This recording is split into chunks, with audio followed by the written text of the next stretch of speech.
There is a word our fear has been trying to say to us for years, and we have spent our whole life trying not to hear it. Tonight, somewhere near the end of what we share here, that word is going to surface. And when it does, something in our chest may loosen for the first time in a very long while.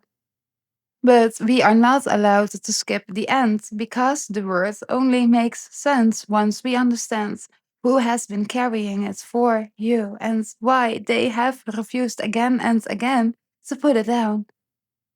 This is for those of us who have been told we are too anxious, the ones who fill the room before we enter it, who wake at 3 in the morning with a heart already racing towards danger that never arrives. This is for the ones who have tried to think their way out of fear and found that the mind is no match for the body. If you have ever sat across from someone calm and wondered what is wrong with you, that you cannot be that still, stay. This I made for us. But before we do the deep dive, please subscribe on my channel. It really helps me going to make the content. Let us begin by reviewing the story we have been handed. We have been taught that fear is a flaw, a malfunction, something to be medicated and managed and silenced. But fear is none of those things. Fear is the oldest intelligence we carry, older than language, older than thoughts, older than the part of us that learned to be ashamed of it. Long before we could reason, something inside us was already scanning the dark, already deciding what was safe to approach and what we should flee. That something never left. It is awake in us right now. Deep in the brain, beneath the folds of everything we call our personality, sits a small almond shaped structure, the amygdala, the alarm system.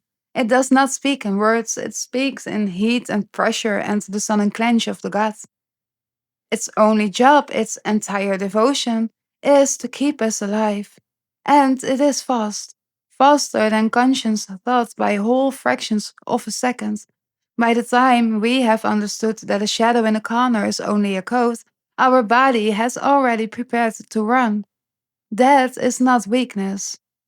This is a guardian who loves you so fiercely that it would rather embarrass you 1,000 times than let you die once. The trouble is not that the guardian is broken. The trouble is that it is loyal to a danger that has passed. So, before we go any further, let us not argue with the body. Let us listen to it. Wherever you are, let your shoulders drop away from your ears. They have been climbing towards them for hours, maybe years. Place one hand flat against the center of your chest, over the bone where the fear so often lives as a tightness. Feel the weight of your own hands. This is not a trick to make the fear leave. This is a message to the guardian inside you that says, I know you are there. I know you are working. You are not alone in here anymore. And it is a tool to reconnect to our own body. Now, breathe, but make the exhale longer than the inhale. In for a count of 4. 1, 2, 3, 4. Out for a count of 6. 2, 3, 4, 5, 6. The long exhale is not decoration.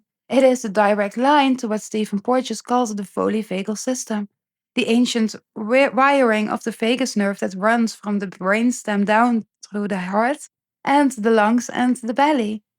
The slow release of breath that tells the nerve, in the only language it understands, that the threat has passed, that we may stand down, that it is safe to be soft. We are not calming ourselves by force. We are sending word to the watchman that the night is over. Keep your hand where it is. We will speak with the guardian for the rest of our time together. Imagine a smoke alarm installed by someone who loves you in a house where there was once a real fire. The fire is long out, the house has been rebuilt, but the alarm does not know this. It still shrieks at the toast, at the steam from the shower, at the candle lit in celebration. We do not call the alarm stupid, we do not rip it from the wall in disgust. We understand that it is doing exactly what it was made to do. It has simply lost the ability to tell the difference between this moment and the moment it was said. This is what anxiety so often is for those of us who carry it. It is not a prophecy, it is a memory wearing the mask of the present. The nervous system learned somewhere that the world was not safe, and it learned that lesson so deeply, so early, that it never thought to update the file. So now the heart races before the meeting, the breath shortens before the message is sent, the dread arrives before the morning even begins. Our body is not lying to us, it is telling us the truth about a danger that is from a different timeline, in a room we can no longer see. Here is something worth sitting with. That racing heart at 3 in the morning is not only yours. The same circuitry firing in your chest tonight has fired in the chest of every human who ever lay awake listening for danger at the edge of the firelight. We inherited this alarm from people who survived precisely because they were afraid at the right moment. Our anxiety is, in a strange and humbling way, a love letter also from our ancestors, proof that an unbroken line of the frightened and the vigilant made it far enough to give you life. And it does not stop at the personal. Look outward, and you will see whole societies caught in the same loop, whole cultures with their amygdala stuck open, scanning the horizon for enemies that are hopefully mostly memory. The fear that wakes us alone in the dark is the same fear that moved through nations. To learn to soothe the guardian in our own body is not a small private act. It is one quiet candle held against a very old darkness. And the light of it reaches further than you will ever know. So, what do we do with a guardian who loves us but cannot read the calendar? We do not exile it. We do not drag it into silence and call that healing. We turn towards it. We give it a job it can actually do. When the fear rises now, we can meet it with something close to gratitude. Not for the suffering, but for the loyalty beneath the suffering. Thank you for trying to protect me. I see the danger you remember, and then gently we offer the update the body never received. That it is over now. We are here, we survived. This is the reframe that changes a life. The sensitive ones among us, the ones who feel everything who were called too much. Baby, we are not malfunctioning. We are running a guardian system of extraordinary sensitivity. The very thing that exhausts us is the thing that, once understood, becomes a kind of genius. We feel the shift in the room because our alarm is finely tuned. The work is not to dull the instrument, the work is to teach it the difference between then and now.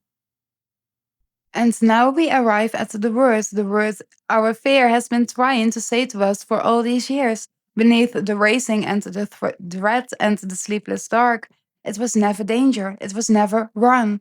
The whole time, the words were simply stay, stay alert, stay alive, stay with me. Every alarm, every clenched muscle, every 3 a.m. waking was our own body saying, in the only voice it had, I will do anything to keep you here.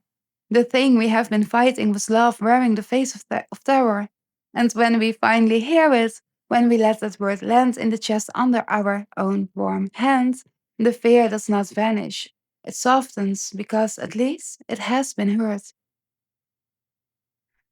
Thank you so very much for listening. As always, please like and subscribe if you support my content. It really, really helps me out with the algorithm. I love you all so very much. Stay safe, stay unharmed, and remember frequency is power. Bye.